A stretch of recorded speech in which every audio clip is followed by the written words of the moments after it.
नमस्कार, मैं नंदन, आप देख रहे हैं न्यूज़ 24। इस वक्त मौजूद है गर्दनीबाग धरना स्थल पर। 25 दिन हो चुके हैं, लेकिन विशेष शिक्षकों द्वारा धरना अभी भी दिया जा रहा है। कल जेडीयू कार्यालय भी इन्होंने घेरा था, लेकिन निष्कर्ष नहीं निकला है। कोई आपसे पूछेंगे 25 दिन हो चुके हैं, लेकिन अभी तक कोई निष्कर्ष नहीं निकला, कैसा लगा? अच्छा तो नहीं लग रहा है। 25 दिन हो गया है, फिर भी लोग नहीं सुन पा रहे हैं। विशेष का दर्जा देना, उसके बाद धरना स्थल पर बैठना, कहाँ तक लगता है कि किस तरीके से नाइंसाफ़ी हो रही है?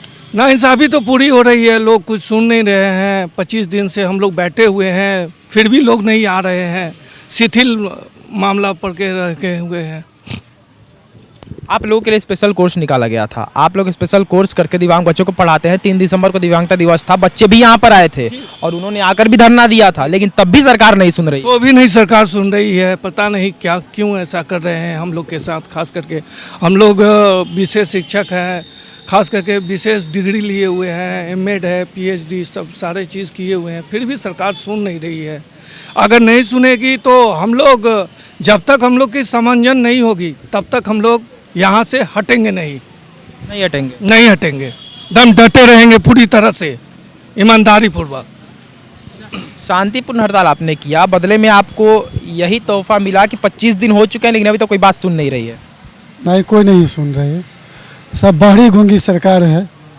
सिर्फ वह जो है शोषण करना जानती है। हम लोग 17-18 साल से विशेष शिक्षक के पद पर हैं, लेकिन हम लोग बार बार हर एक साल हम लोग आते हैं, यहाँ पर धरना देते हैं, प्रदर्शन देते हैं, जदयू कार्यालय जाते हैं, आरजेडी कार्यालय जाते हैं, शिक्षा मंत्री से मिलते हैं, विशेष शिक्षा से ये के पाठक सर से मिलते हैं, अपर शिक्षा सचिव से भी मिलते हैं। उन लोगों ने कहीं अभी तक कुछ नहीं बोले हैं, कोई आश्वासन हम लोग को नहीं दिया है। और हम लोग यही चाहते हैं कि एक ही मांग है हम लोग का, सामंजन। हम लोग को सामंजन कर दें, हम लोग यहाँ से खुशी खुशी निकल जाएंगे। नहीं तो हम लोग जब तक नहीं मानेंगे तब तक हम लोग जो है आमरण अनशन करेंगे, आत्मदाह करेंगे, राज्यपाल के पास जाएंगे, वहाँ हम लोग आदेश लेंगे, घेराव करेंगे, मुख्यमंत्री के पास जाएंगे, वहाँ घेराव करेंगे। यही हम लोग कर सकते हैं। आपने कहा कि आप आत्मदाह करेंगे, तो क्या आत्मदाह से सरकार सुन लेगी बात? नहीं सुनेगी तो क्या करेंगे? लाचारी में कुछ करना पड़ता, मरता क्या नहीं करता। हम लोग जब यहाँ पर बैठे हुए हैं 25 दिन से, ये बहरी गूंगी सरकार कुछ नहीं सुन रही है, तो हम लोग क्या करेंगे? अंत में हम लोग यही कर, हम लोग के साथ बाल बच्चा है, परिवार है। अब हम लोग को 40 से ऊपर एज हो गया है, वो निकाल रहे हैं नया वाले में हम लोग नहीं जा सकते हैं। तो नहीं जा सकते हैं तो हम लोग क्या कर सकते हैं? 17 साल 18 साल से कोई आदमी यहाँ आपके यहाँ काम कर चुका है, सेवा कर चुका है, अब फिर भी आप उसको दरकिनार करके नए वाले को ले रहे हैं, तो हम लोग आत्मदाह करेंगे। क्या करेंगे? हम लोग के पास एक यही विकल्प है, आत्मदाह करेंगे। अगर सरकार नहीं सुनेगी तो हम लोग आत्मदाह करेंगे। 17 साल से लगातार कार्यरत होकर धरना स्थल पर बैठना पड़ रहा है, महिला होकर, कैसा? ये अच्छा तो नहीं लग रहा है। और हम लोग बैठे हुए हैं सारे, सभी साथी लोग साथ में मिल करके, और सरकार सुनेगी ऐसा नहीं है, उनको सुनना पड़ेगा। 25 दिन हो गए, पहले पुरुष विशेष शिक्षक आए थे, उन्होंने धरना दिया, फिर आप लोग आए, आप लोगों ने भी धरना दिया, फिर बच्चे आए, बच्चों ने भी धरना दिया, फिर कार्यालय का भी घेराव हुआ। सरकार की तरफ से बस एक चीज़ किया गया, अल्टीमेटम जारी कर दिया गया कि आप लोग खाली करिए। लेकिन एक चीज़ है सर, हमने जो जाना या सुना है कि मौनम स्वीकार लक्षणम होता है ना। अगर वो मौन है तो कहीं ना कहीं कुछ करने की सोच रहे हैं। अगर कुछ करना नहीं, वो कुछ करना लाठीचार्ज तो नहीं है। अगर वो भी करना होगा तो जब सामने आएंगे उसकी प्रतिक्रिया हम लोग भी देंगे ना। वो भी तो करें, हम चाह रहे हैं कि वो भी वो करें। चुपचाप बैठे ना, चुपचाप बैठना ज़्यादा गलत है। अगर वो लाठीचार्ज करता तो आप लोग का मनोबल और बढ़ जाएगा उससे। हाँ, मनोबल बढ़ेगा, क्योंकि हम एकदम हम उनको डटे रहेंगे पूरी तरह से। लाठीचार्ज करें फिर भी हम लोग डटे रहेंगे। और हम लोग की एक ही मांग है, समंजन। बस हम लोग चार्ज करेंगे तो सह लीजिएगा। सही नहीं सर, उसकी प्रतिक्रिया हम भी करेंगे ना। प्रतिक्रिया करेंगी? करेंगे हम ना तो हम के पाठक सर से डर रहे हैं, हमें सरकार से, क्योंकि हम उनके कर्मी हैं। अगर बच्चा अपने गार्जियन से डर जाए तो फिर बच्चा मर जाएगा, समझे ना। तो हम उनके बच्चे हैं, उनके कर्मी हैं, फिर डरें क्यों उनसे? और उनको सुनना पड़ेगा। जैसे बच्चा जिद करके मनमाता है, उसी तरह से हम लोग जिद करके मनमाएंगे। उनको आना पड़ेगा, उनको झुकना पड़ेगा, हर हाल में। अगर बात करें विशेष शिक्षकों की नाराजगी की, तो साफ तौर पर दिख रहा है कि आप लोग कितने नाराज उनसे हैं। तो अगर वो आपकी बातें नहीं सुनते हैं तो क्या अगले साल होने वाले लोकसभा चुनाव में आप उन्हें? नहीं सर, बिल्कुल नहीं। फिर तो लोकसभा के चुनाव में उनको छक्का छुड़ा देंगे। बिल्कुल सर, उन्हें दिखा देंगे कि हम लोग क्या हैं। हमारे बच्चे जो दिव्यांग बच्चे के साथ काम कर रहे हैं, उन बच्चों के साथ हम लोग खड़े होकर के एक से एक उनका चुनाव का मतलब वो जो मुद्दा अपनाए हैं उनको बहिष्कार करेंगे। हम लोग उनको सत्ता में फिर आने नहीं देंगे दोबारा। नहीं आने दीजिए। नहीं, बिल्कुल नहीं आने देंगे सर।